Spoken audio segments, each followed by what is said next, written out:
Oral potentially malignant disorder. The term precancerous or pre-malignant means lesions or condition having potential to progress to cancer.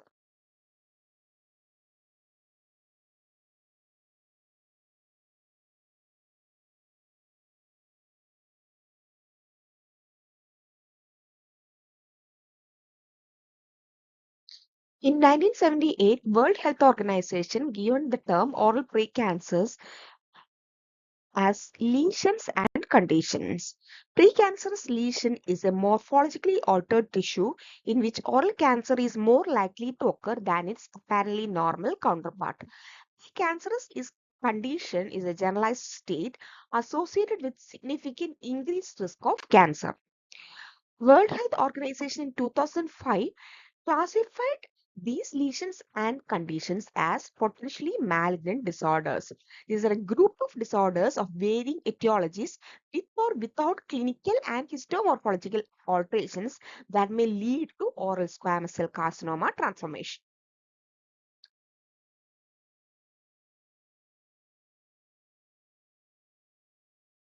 Leukoplakia. It's a white patch. The term is given by Schimmer in 1877 for a diffuse patch on the dorsum of the WHO definition of leukoplakia is a white patch or plaque that cannot be characterized clinically or pathologically as any other disease. Classification and staging by van der Waal. L. Size of the lesion. L1 size of the single or multiple leukoplakia together forming 2 cm, L2 4 cm, L3 4 cm, and LX size not specified. P is pathology. P0 no epithelial dysplasia. P1 is distinct epithelial dysplasia. PX absence or presence of epithelia not specified in the pathology report. OLEP staging. Stage 1 L1 P0, Stage 2 L2 P0, Stage 3 L3 P0 or L1 L2 P1, and Stage 4 is L3 P1. Etiopathogenesis, tobacco, alcohol, sanguinarian associated leukoplakia, UV radiation, infections, and trauma.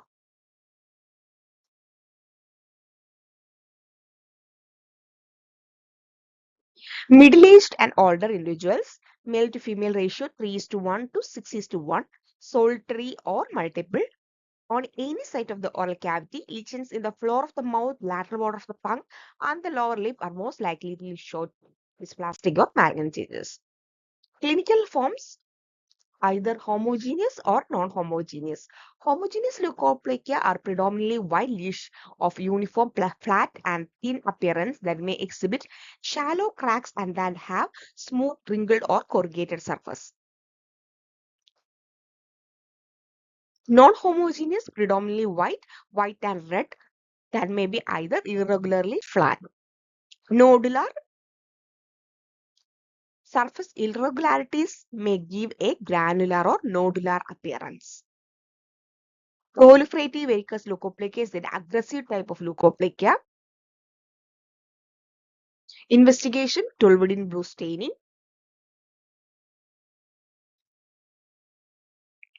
Cytobrush technique.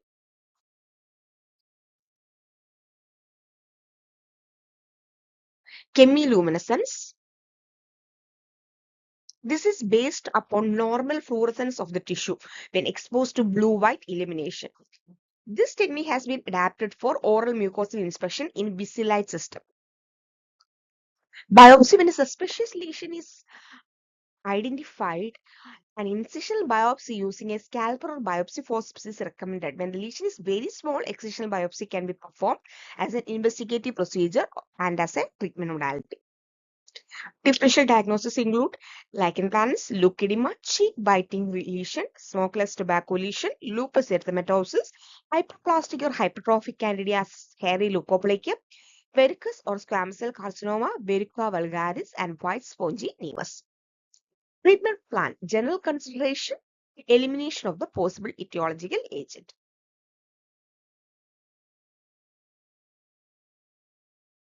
Chemoprevention is the prevention using interventional chemical agents such as minor dietary constituents and pharmaceuticals to halt or slow down the carcinogenic process before ingestion. These include natural or synthetic compounds, micronutrients, and non-nutrients. Carotenoids, beta carotene, that is vitamin A precursor, it is having antioxidant action. Lycopene is a carotenoid without the provitamin A action. It also has the capacity to modify intercellular exchange junctions. Vitamins like vitamin C, which having an antioxidizing property. Also, vitamin E is also an effective antioxidant at higher levels of oxygen, protecting cellular members from lipid peroxidation. Vitamin A, all natural and synthetic compounds with activity similar to vitamin A. Bleomycin is a glycopeptide, anti-tumor, antibiotic, and antiviral drug. Involves breaking of DNA strands. It chelates copper, iron, and produces superoxide ions and intercalates between the DNA strands and it inhibits repair. Photodynamic therapy. It's a non-invasive method for the treatment of premalignant lesions. Principle in non-thermal photochemical reaction, which requires a simultaneous presence of a photosensitizing drug, oxygen, and a visible light. After a period to allow the photosensitizer to collect in the target tissue, the photosensitizer is activated by exposure to low power visible light of a drug specific wavelength, result in the destruction of the cell by a non-free radical oxidative process. Surgical line of treatment include cryosurgery, electrocautery, carbon dioxide laser.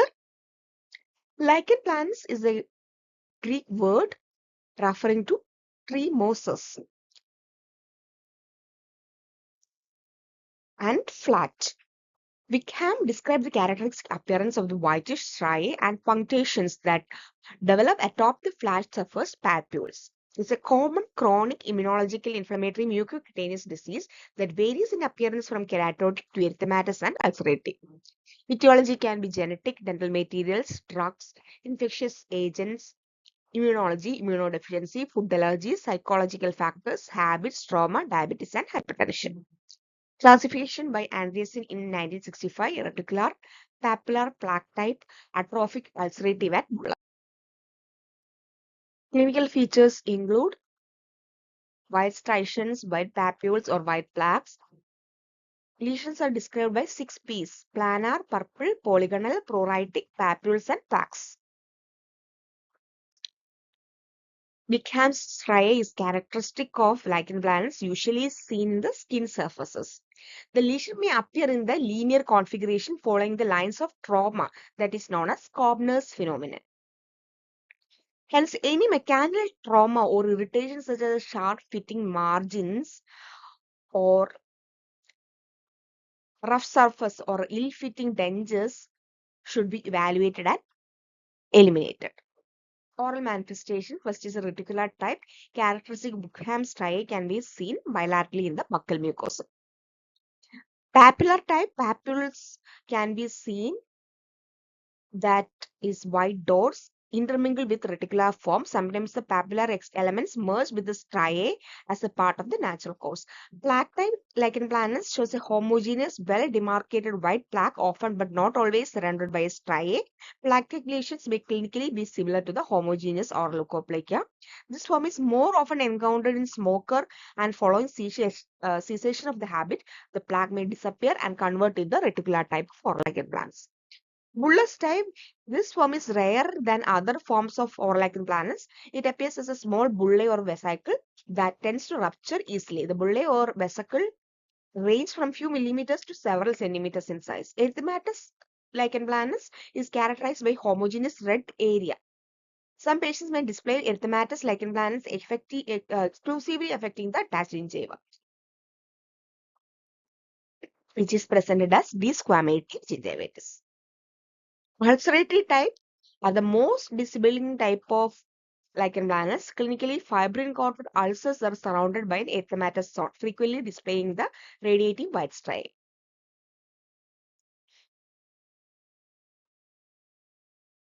Investigation. Immunofluorescent technique is one of the most widely used adjuvant diagnostic procedure for the clarification of the lichen planus.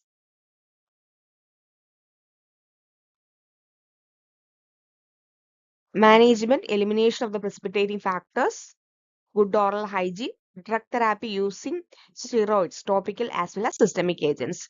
Topical drug therapy is a method of treatment in which drugs are applied directly to the part being treated. Corticosteroids, immunosuppressives, retinoids, and immunomodulators can be given. Surgery, surgical excision, cryotherapy, carbon dioxide or ND-YAG laser can be used. Photochemotherapy, in which the clinician use UVA with wavelengths ranging from 320 to 400 nanometer after the injection of sorrelin. Lesions have been notably improved and remission times range from 2 to 17 months.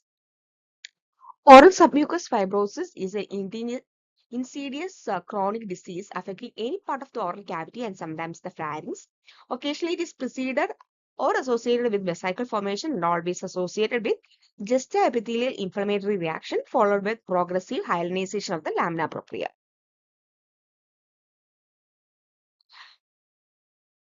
According to Pinbock and Sirsat, OSMF is an insidious chronic disease affecting any part of the oral cavity and sometimes the pharynx. Although occasionally preceded by or associated with vesicle formation, it is always associated with juxtaepithelial inflammatory reaction, followed by fibroelastic change of the lamina propria with epithelial atrophy leading to stiffness of the mucosa and causing trismus and inability to eat. Etiopathogenesis, chewing of betel nut.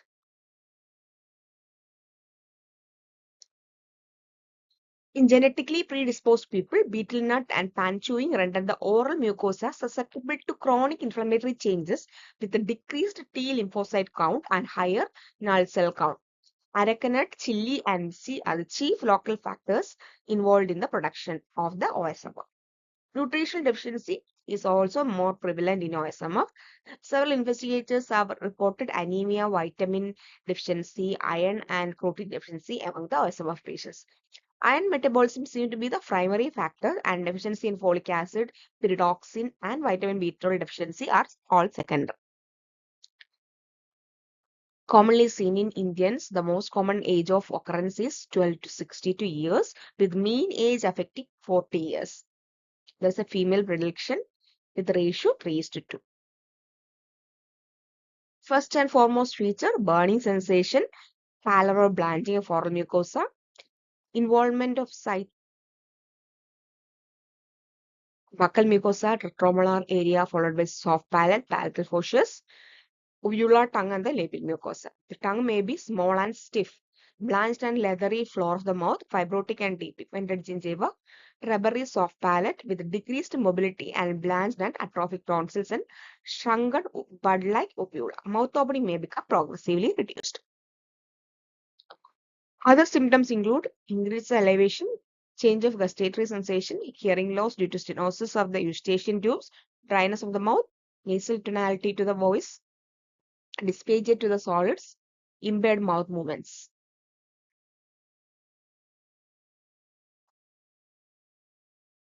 Staging. Stage 1, early OSMF, mild blanching, no restriction in mouth opening, no restriction in tongue protrusion, burning sensation only on taking spicy food or hot liquids. Stage 2 or moderate OSMF, moderate to severe blanching, mouth opening reduced to 33%, tongue protrusion reduced by 33% and reduced flexibility, burning sensation even in the absence of stimuli, presence of palpable glands, lymphadenopathy either unilateral or bilateral, demonstrable anemia or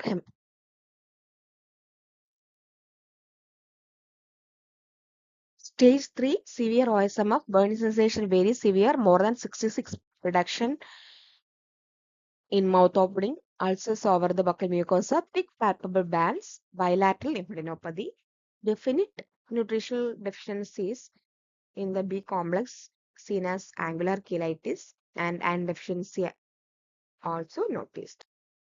Investigations, diagnosis by clinical findings and confirmed by incisional biopsy. Other laboratory findings include raised ESR, slide eosinophilia, microcytosis, and hyperchromatic indicative of anemia. Cytological smears also may be performed. Treatment, elimination of the habit, nutritional support, bland diet, Cases without bans, topical corticosteroids. Cases with bans, intralesional corticosteroids, physiotherapy, and retinoids. Intralesional corticosteroids with higher urinidase, systemic, levamisole, dapsone, soft lasers, turmeric oil. Perileucopelke is a condition characterized by regular white patches on the side of the tongue and occasionally elsewhere on the tongue or the mouth.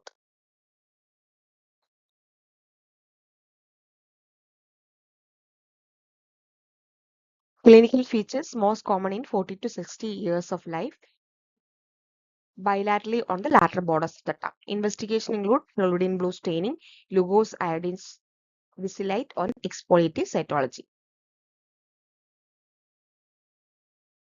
These are the differential diagnoses which include white spontaneous hypertrophic candidiasis, leukemia, lichen planus, psoriasis, visceral lupus erythematosus, electrogalvanic lesions, and frictional keratosis. Management using vitamin A for 3 months, 13-cis retinoic acid, topical bleomycin, or 5-fluorouracil. Surgical management by scalpel excision or stripping or electrocautery.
Or homeopathy.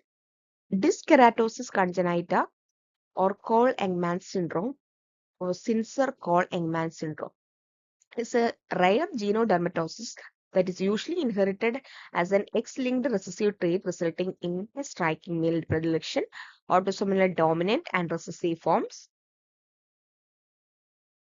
mutation in the DKC1 gene.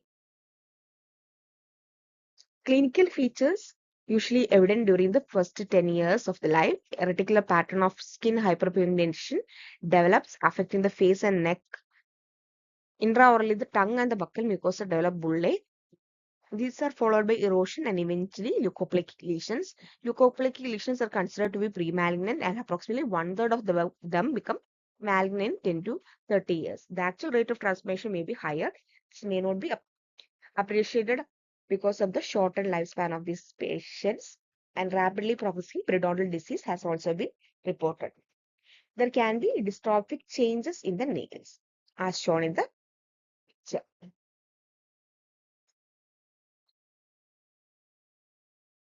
Thrombocytopenia is usually the first hematological problem. Aplastic anemia developed in 70% of the patients. Mild to moderate mental retardation also can be seen. Treatment discomfort of the oral lesion is managed symptomatically. Routine medical evaluation is warranted to monitor the patient for the development of plastic anemia. Selected patients may be considered for allogenic bone marrow transplantation once the aplastic anemia is identified. As there is a potentially life-threatening complication, prognosis is guarded. The lifespan is usually at the average of 32 years. Genetic counseling is required to identify the carriers of the gene and for parental counseling. Syphilis is a worldwide chronic infection produced by Treponema pallidum. Oral manifestations include primary syphilis. Oral lesions are painless, clean-based ulceration, vascular proliferation resembling pyogenic granuloma. Regional lymphadenopathy may be bilateral. Secondary syphilis, focal areas of intense exocytosis and spongiosis, leading to zones of sensitive white mucosa known as mucus patches. Occasionally, several adjacent patches can fuse and form serpentine or snail track pattern. Subsequently, superficial epithelial necrosis may occur, leading to sloughing and exposure of the underlying raw connective tissue. Tertiary syphilis, intraoral lesions usually affect the palate or tongue. When the palate is involved, the ulceration frequently perforates through the nasal cavity. The tongue may be involved diffusely with the gummata and appear large, lobulated, and irregularly shaped. The lobulated pattern is called interstitial glossitis, and diffuse atrophy, a loss of dorsal tongue papillae, produces a condition called lutic glossitis. These are my references.